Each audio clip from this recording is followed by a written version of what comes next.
ব্যবহার দেখে দেখে মুসলমান হয়েছে, জোরে কর ঠিক কিনা? এখনকার মানুষ কি মুসলমানদের ব্যবহার দেখে জীবনে মুসলমান হইবে? জীবনে হইবে না। যতগুলো আমরা পেপার পত্রিকায় পড়ি সবগুলো মুসলমান হচ্ছে ইসলামকে স্টাডি করে, ঠিক কিনা জোরে কন? ওই যে দুইজন বন্ধু, একজন বন্ধু কানা আর একজন বন্ধু ভালো, দুইজনে ঘুরতে গিয়েছে। কানা বন্ধু আর ভালো বন্ধু ঘুরতে গিয়েছে, ক্ষুধা পেয়েছে, ভোগ লেগেছে। এখন ভালো বন্ধু কোথার থেকে একটু ক্ষীর নিয়ে এসেছে। কানা বন্ধু কয়, কানা বন্ধু ক্ষীর খাবে? কানা বন্ধুকে সর্বনাশ ভাই, ক্ষীর কি জিনিস আমি তো জানি না, আমি তো ক্ষীর বুঝি না। ভালো বন্ধুকে সর্বনাশ, তুমি ক্ষীর বোঝো না? বুঝি না।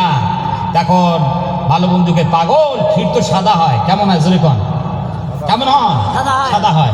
কানা বন্ধুকে সর্বনাশ ভাই, আমি তো সাদাও বুঝি না, সাদা আবার কেমন হয়? ভালো বন্ধুকে, ভাই কি সমস্যা বললাম গো, তুমি সাদাও বোঝো না? বলে না, আমি সাদাও বুঝি না। তখন ওই ভালো বন্ধুকে, সর্বনাশ, তুমি সাদা বোঝো না? আরে পাগল, সাদা তো বগের মতো হয়। কিসের মতো জোরে কর? বলে বগের মতো হয়।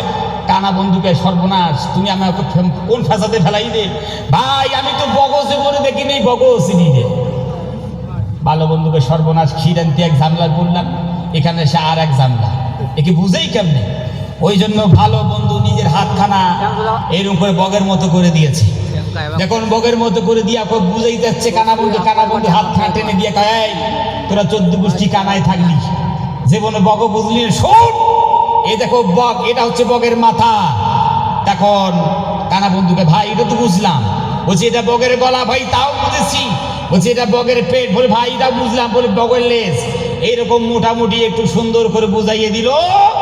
তখন কানা বন্ধু এদিক ওদিক করে নাড়াচাড়া করে দেখে কয়, সর্বনাশ ভাই, এত তো টেরা বেগা ক্ষীর তো আমি জীবনে খাবো না।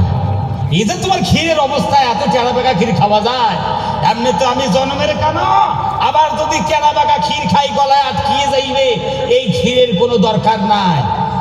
হাজিরিন, আপনাদেরকে বলতে চাই, আপনারা